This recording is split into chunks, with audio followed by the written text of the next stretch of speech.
My name is Joe Zukowski, and I was born in 1909, November 12th, 1909, in Iron River, Michigan. I was the first son, the second child of Josephine and Anton Zukowski. They had just arrived from Poland, and they were sponsored by the Kaczynski family. And the Kaczynski family not only brought them over, but also happened to have a house that they were willing to sell their new friends. And we did buy this house.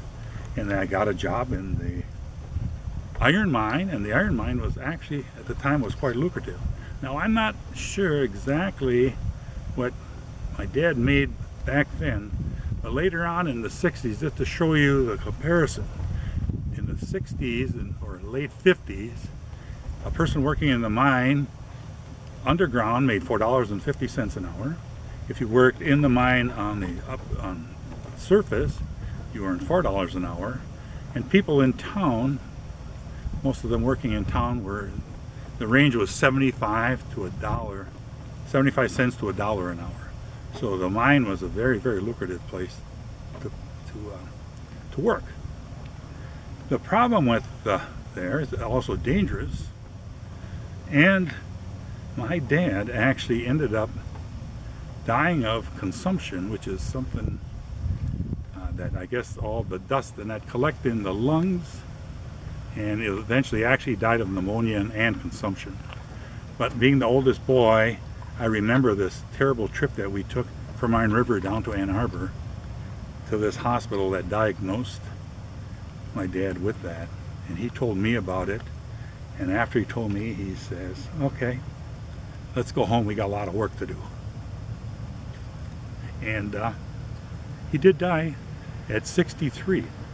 He actually lasted in the miner's age, in miner's language or ages. He was more than average. They died off pretty young. My brother Ben, who also ended up working in the mine, he got killed in the mine when he got squashed between a machine that was picking up chunks of ore that neglected to stop and pushed him up against. He got squashed against the wall.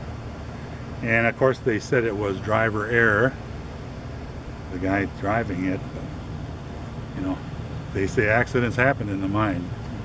You don't know what's going on down there. My other brother, Stanley, he ended up owning a junkyard.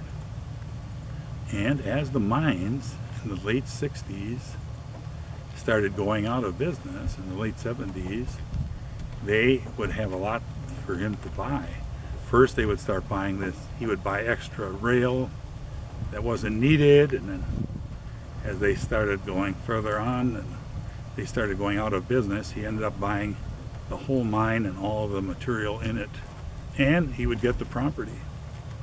So he made himself, he became an Iron River millionaire. Of course, he didn't share much of it with his brother, because when I one time went up there asking him if in his scrapyard if he had an Uga horn from a Model A, he showed me in his office, he showed me 6 of them, and he said, which one do you want? They're all $25. So he charged me $25 for a Uga horn.